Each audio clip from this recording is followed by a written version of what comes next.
अस्सलामुअलैकुम दोस्तों, ਤੁਸੀਂ ਵੇਖਦੇ ਪਏ ਆਪਣਾ ਵਤਨ ਪੰਜਾਬ ਟੀਵੀ। ਮੈਂ ਤੁਹਾਡਾ ਮੇਜ਼ਬਾਨ ਅਲੀਸ਼ਰ। ਜਿਵੇਂ ਕਿ ਡੇਲੀ ਨਿਸਬਤ ਨਾਲ ਦੋਸਤਾਂ ਨੂੰ ਵੀਡੀਓ ਮਿਲਦੀ ਹੈ ਮਾਸ਼ਾਅੱਲਾ बड़ी एक लाजवाब खूबसूरत दोस्तों वास्ते जोटी ढूंढी है। मालिक को पूछांगे क्रास हुई हुई या नहीं, लेना देना नसीब दा है। एक दोस्तों वास्ते तोहफा है। ये बिल्कुल एक पटोला है, बुढ़ी दा पटोला जिन्हों आखते ने। पूरी नियाब खूबसूरत नस्ल जात वाली इंशाअल्लाह इहदे विच फर्क नहीं आवेगा किसी पासों। कैमरामैन थोड़ा दीदार कराओ माशाअल्लाह। दोस्तों दिल करता है कि कट्टी दा बूथी बूथी वेख लईए, सिंगी वेख लईए, अख हर चीज़ माशाल्लाह क्वालिटी वाली है। अज जेड़ा रेट होना है सिर्फ गर्दन तो अगे अगे दा रेट होना है, पिछली सारी फरी है माशाल्लाह। प्योर नीली दा तोहफा, नस्ल जाते च फर्क नहीं आवेगा। दोस्तों रब ने इनू बड़ा सोहना मत्थे दे विच फुल लाया है ते फुल दा नक्शा इस तरह है जिवें 14वीं दा चंद हुंदा है। माशाल्लाह कमाल हो गई।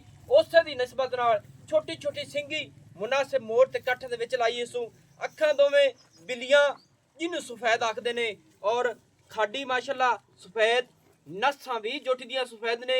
और जेड़ा रब ने इनू खूबसूरत बनाया है वेखण वास्ते दिल करदा है। और माशाल्लाह दे कमेंट लाजमी दोस्तों आखने ने। मेहनत तुहाडी खातिर दोस्तां दी खातिर पूरी करी दिए। नस्ल जात अपनी जगह ते इंशाअल्लाह जेड़ा दोस्त लै गया दुआवां देवेगा। इत्थे पशम वेख लेनी दोस्तों, चप्पे तो ज्यादा है। कन्नां दी करोड़ियां मुड़ियां होईयां ने माशाल्लाह। मुच्छां जोटी दियां दोवें सफेद ते जेड़ा चन्न इनू रब ने लाया ना बड़ा ही खूबसूरत है। अगले पैर चार चार उंगल सफेद ने, पिछले पैर माशाल्लाह गिट गिट सफेद ने। ते दिल करता है कि इंदी बंदा सिर्फ बुत्थी वेखी रखे। लेना देना नसीब दा हुंदा है। जेड़ा जानवर सोहना होवे रब दी जात ने बनांदा है।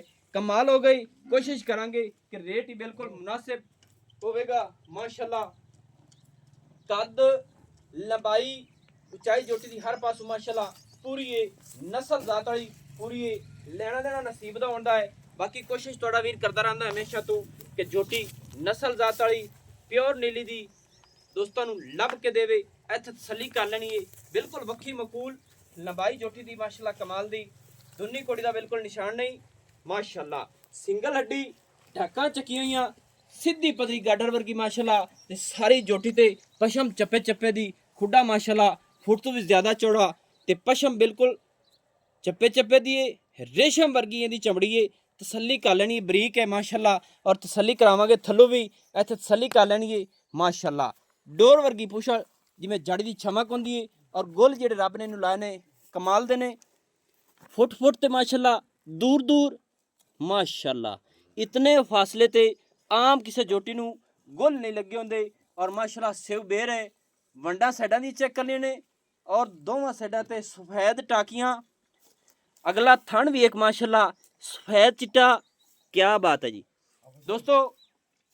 आम जड़ी जोटी होंदी है नस्ल जात वाली उनदे विच आ यार आंदा है कि दोवें साइडां हवाने दियां ते सफेद टाकियां माशाल्लाह कमाल दियां।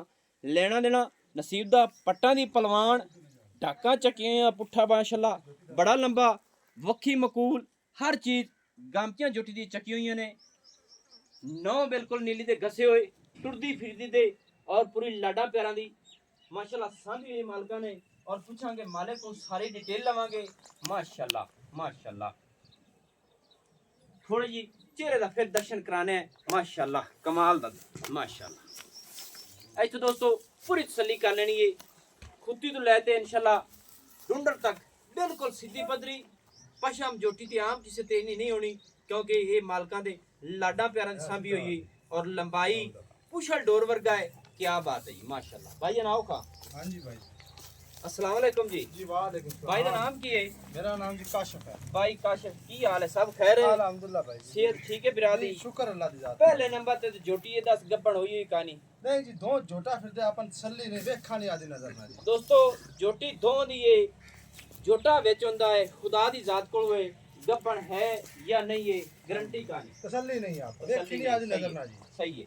अच्छा जोटी अपनी मुंह चुकी में मुंह च एवें काद काट वेले वजन वेले एवें गल्ला घणियां फायदा कोनी। मुंह च आपने जोड़ी चौकी है। सही है। मुंह दे विच जोटी अपनी चौगी है। हाँ जी माशाल्लाह।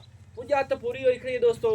अगर मेरे सोने रब कोल होए गब्बड़ है या नहीं है ते क्रॉस हो जानी है। हाँ जी एवें हाँ जी आप आदी नजर ना नहीं वेखा जी। सही है। अच्छा जोटी दी पिछू ਮਾਂ ਦੀ ਕੋਈ ਰਿਕਾਰਡ ਹੈ ਦੁੱਧ ਦਾ ਮਾਂ ਇਹਦੀ ਮਾਂ ਜੀ ਦੁੱਧ ਦੇ ਬੜੇ ਰਿਕਾਰਡ ਬਣਾਉਣ ਜੀ। ਇਹਦੀ ਮਾਂ ਜੀ ਦੁੱਧ 17 ਲੀਟਰ 18 ਲੀਟਰ ਯਾਰ ਮੈਂ ਤਾਂ ਮੂੰਹ ਅਬਦਾ ਕਰਨਾ ਕੈਮਰੇ ਦੇ ਵਿੱਚ ਤਸੱਲੀ ਨਾਲ ਦੋਸਤਾਂ ਨੂੰ ਮੂੰਹ ਚਿਹਰੇ ਦੀ ਸ਼ੈਨਿਕ ਪੂਰੀ ਹੈ ਜਾਂ ਨਹੀਂ ਇੱਥੇ ਤਸੱਲੀ ਮੈਂ ਕਰਾਨਾ ਇਸ ਮਕਸਦ ਤੇ ਮੈਂ ਬੋਲਣਾ। ਅੱਛਾ ਜਨਾਬ ਪੂਰੀ ਤਸੱਲੀ ਕरें ਦੋਸਤੋ ਖਲੋਣੀ ਇੰਜ ਜਿਵੇਂ ਪਹਿਲਵਾਨ ਖੜੇ ਹੁੰਦੇ ਨੇ ਇੱਥੇ ਤਸੱਲੀ ਕरें ਜਿਹੜੇ ਡੇਰੇ ਤੇ ਖੜੇ ਇਨਸ਼ਾਅੱਲਾ ਦੋਸਤ ਦੁਆਵਾਂ ਦੇਣਗੇ। ਮੂੰਹ ਚ ਚੌਗੀ ਏ ਮਾਂ ਜੀ ਦਾ ਰਿਕਾਰਡ ਕਿਵੇਂ ਦੱਸਿਆ ਜੀ? ਮਾਂ ਜੀ ਦਾ ਰਿਕਾਰਡ 17 ਲੀਟਰ 18 ਲੀਟਰ 17 ਲੀਟਰ 18 ਯਾਨੀ ਕਿ ਆਮ ਚੰਗਾ ਖੁਰਾਕ ਤੇ ਗਤੀ ਤੇ 20 ਲੀਟਰ ਤੋਂ ਵਧਾ ਜਾਂਦੀ। ਅੱਛਾ ਚੰਗਾ ਰੋਜ਼ ਹੀ ਪਾ ਕੇ 20 ਲੀਟਰ ਵਧਾਉਂਦੀ ਹੈ ਹਾਂਜੀ। ਮਾਸ਼ਾਅੱਲਾ ਨਸਲ ਚ ਪੂਰੀ ਹੈ ਪੂਰੀ ਨਸਲ ਚ ਜੀ। माशाल्लाह क्या बात है। अच्छा जनाब ये दोस्तों आपे तोहफा निकी आ जैसे कि वाकई तोहफा है ਇਹਦਾ ਰੇਟ ਦੱਸ ਕਿੰਨਾ ਹੈ? ਰੇਟ ਮੰਗੀ ਰੱਖੀਏ ਫਾਇਦਾ ਕੋ ਨਹੀਂ ਜੀ ਘਣੇ ਮੰਗਣ ਦਾ ਫਾਇਦਾ ਕੋਈ ਕਿਸੇ ਦੇ ਨਹੀਂ ਦੇਣੇ। ਸਹੀ। ਫਾਈਨਲ ਹੀ ਆਪਾਂ ਮੁੱਲ ਕਰੀਏ ਸੋਹਣਾ ਮੁੱਲ ਕਰਨਾ ਹੈ ਮੁਹੱਬਤ ਵਾਲਾ। ਮੁੱਲ ਕਰਾਂਗੇ ਤੇ 1,65,000 ਹੈ। 1,65,000 ਜੀ 2,65,000 ਰੁਪਏ ਦਾ ਮੁੱਲ ਹੈ ਜੀ। ਤੇ ਫਿਰ ਫਾਈਨਲ ਦੁਬਾਰੇ ਦੱਸ ਦੇ ਤਸੱਲੀ ਨਾਲ 2,65,000 ਹੈ। 2,65,000 ਰੁਪਏ ਦੀ ਮੁੱਲ ਹੈ ਜੀ। ਸਹੀ। ਫਾਈਨਲ ਹੀ ਆਪਾਂ ਦੇਣੇ 2.5 ਲੱਖ ਰੁਪਏ ਜੀ। ਅੱਛਾ 2,65,000 ਰੁਪਏ ਰੇਟ ਹੈ ਫਾਈਨਲ ਵੇਚਣੀ ਹੈ ਜੋਟੀ ਆਪਾਂ 2.5 ਲੱਖ 2.5 ਲੱਖ ਦੀ ਜੀ। ਇਹਦੇ ਵਿੱਚ ਕੋਈ ਗੁੰਜਾਇਸ਼ਾਂ ਪਿਆਰ ਹੋ ਜਾ ਸਕਣ ਕੋਈ ਨਹੀਂ ਜੀ ਦੋਸਤ ਆਪਾਂ ਚੱਲ ਬਹੁਤ ਤੇ ਆਵੇ ਗੁੰਜਾਇਸ਼ ਪਿਆਰ ਕਰ ਦਿੱਤੇ ਆਪਾਂ ਘਣੇ ਨਹੀਂ ਮੰਗੇ। ਸਹੀ ਹੈ 2,50,000 ਰੁਪਇਆ ਹਾਂਜੀ ਫਾਈਨਲ ਹੀ ਦੋਸਤੋ ਅੱਲਾਹ ਤਾਲਾ ਨੂੰ ਵਕਤ ਲਾਵੇ 2,50,000 ਦੇ ਵਿੱਚ ਵੀ ਕੋਸ਼ਿਸ਼ ਕਰਾਂਗੇ ਕਿ ਬਾਅਦ ਵਿੱਚ ਮੁਹੱਬਤ ਹੋਈ ਤੇ ਇਨਸ਼ਾਅੱਲਾ ਜ਼ਰੂਰ ਕਰਾਵਾਂਗੇ। ਨੰਬਰ ਆਪਣਾ WhatsApp ਆਉਂਦਾ 0301 6529 776 ਤਹਿਸੀਲੋ ਜ਼ਿਲ੍ਹਾ ਆਪਣਾ ਜਿਹੜਾ ਹੈ ਇਹ ਪਾਕ ਪਤਨ ਸ਼ਰੀਫ ਹੈ। ਦੋਸਤਾਂ ਦੀ ਖਾਤਰ ਹਮੇਸ਼ਾ ਤੋਂ ਆਪਣੇ ਵਤਨ ਪੰਜਾਬ ਟੀਵੀ ਤੇ ਵੀਡੀਓ ਮਿਲਦੀ ਔਰ ਮਿਲਦੀ ਰਹੀ। ਮੈਨੂੰ ਹੁਣ ਦੀ ਇਜਾਜ਼ਤ। ਅੱਲਾਹ ਹਾਫਿਜ਼। ਪਾਕਿਸਤਾਨ ਜ਼ਿੰਦਾਬਾਦ।